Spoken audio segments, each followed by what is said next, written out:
পশ্চিমবঙ্গের বিধানসভা নির্বাচনকে ঘিরে বাড়তে থাকা রাজনৈতিক উত্তেজনার মধ্যেই বিতর্কিত মন্তব্য করে আলোচনায় এসেছেন বিজেপি নেতা দিলীপ ঘোষ। খড়গপুর সদর কেন্দ্র থেকে প্রার্থী এই নেতা নির্বাচনী প্রচারে দাবি করেছেন, বিজেপি ক্ষমতায় এলে রাজ্যে উত্তরপ্রদেশের ধাঁচে কঠোর আইনশৃঙ্খলা ব্যবস্থা চালু করা হবে। উত্তরপ্রদেশের স্টাইলে কিরকম এনকাউন্টার করবে। শিয়া বাটার ও ভিটামিন সমৃদ্ধ লিলি বিউটি সোপ, তারুণ্যময় উজ্জ্বল ত্বকের জন্য। প্রচারের সময় তিনি ইঙ্গিত দেন, বর্তমানে যেসব পুলিশ সদস্যদের বিরুদ্ধে গুন্ডা ও মাফিয়াদের সঙ্গে আঁতাতের অভিযোগ রয়েছে, পরিস্থিতি বদলালে তারাই অপরাধীদের বিরুদ্ধে কঠোর পদক্ষেপ নেবে।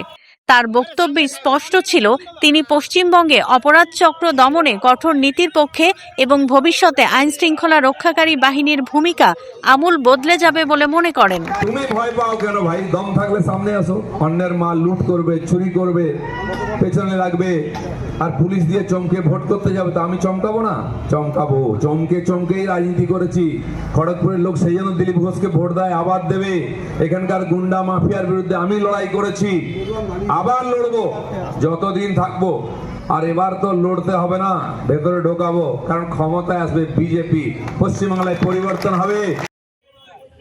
এছাড়া তিনি নিজের রাজনৈতিক অবস্থান সম্পর্কে বলেন যে, ভয় দেখিয়ে নয়, বরং কঠোর অবস্থান নিয়েই তিনি রাজনীতি করে এসেছেন এবং স্থানীয় মানুষ সেই কারণেই তাকে সমর্থন করেন। খড়গপুরে দীর্ঘদিন ধরে তিনি অপরাধ চক্রের বিরুদ্ধে লড়াই করে আসছেন বলেও উল্লেখ করেন এবং ভবিষ্যতে আরও কড়া পদক্ষেপ নেয়ার ইঙ্গিত দেন।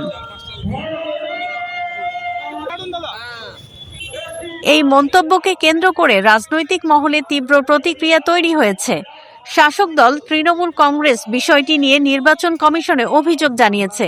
তাদের অভিযোগ, এ ধরনের বক্তব্য নির্বাচনী পরিবেশকে প্রভাবিত করতে পারে এবং তা গণতান্ত্রিক প্রক্রিয়ার পরিপন্থী। বিশাল বড় কাটআউট, আর মনের মধ্যে কার ভক্তি? কেবল ভোটের ভক্তি, রাজনীতি আছে। উল্লেখ্য, পশ্চিমবঙ্গে এবারের বিধানসভা নির্বাচন 2 দফায় অনুষ্ঠিত হওয়ার কথা। 23 ও 29 এপ্রিল ভোট গ্রহণ হবে এবং ফল প্রকাশের নির্ধারিত দিন 4 মে।